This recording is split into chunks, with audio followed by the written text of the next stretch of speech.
So iOS 26 Beta 6 just came out the other day, and I am very shocked and very surprised by how good of a job Apple did with this version of software. Now, when iOS 26 originally came out, I really was not that big of a fan of it. I was having lots of issues with it, as along with everybody else. But Apple has done a good job at kind of addressing some of the speed, issues that we've had. And it looks like within the last couple of updates, since like Beta 3, I've been kind of talking about the speed improvements that Apple kind of that Apple kind of brought in within iOS 26, and I noticed it kind of as soon as I was booting up my phone and kind of messing around with it. Beta 6 took this to a completely other level. There's now a new app opening, animation when you go through and open up, an application on iOS 26. It matches more in line with macOS or iPadOS now, which is really cool. Now keep in mind, I'm going to hype up iOS 26 a lot. Please do not install it. It is not worth installing whatsoever. It has lots of issues, lots of bugs, and there's really no reason why anybody should be installing this version of software. But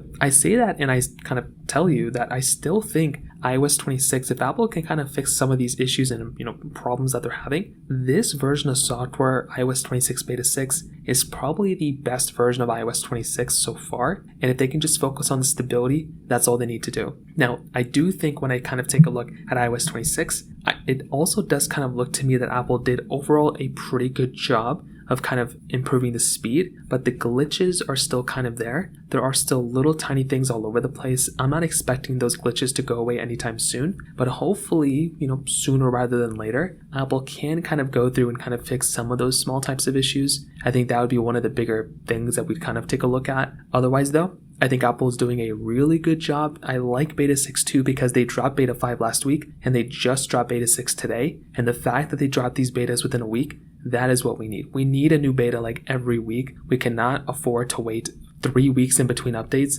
Apple needs to quickly release updates and bug fixes so it ends up becoming a very stable version of software. So in terms of that kind of covers it up there. If you have any other thoughts or questions, please let me know in the comment section below. Hit the like button, that would mean so much, but definitely hit that subscribe button. More importantly than everything else, I love every single one of you guys. Hopefully I'll catch you guys in the next video. Peace out till then.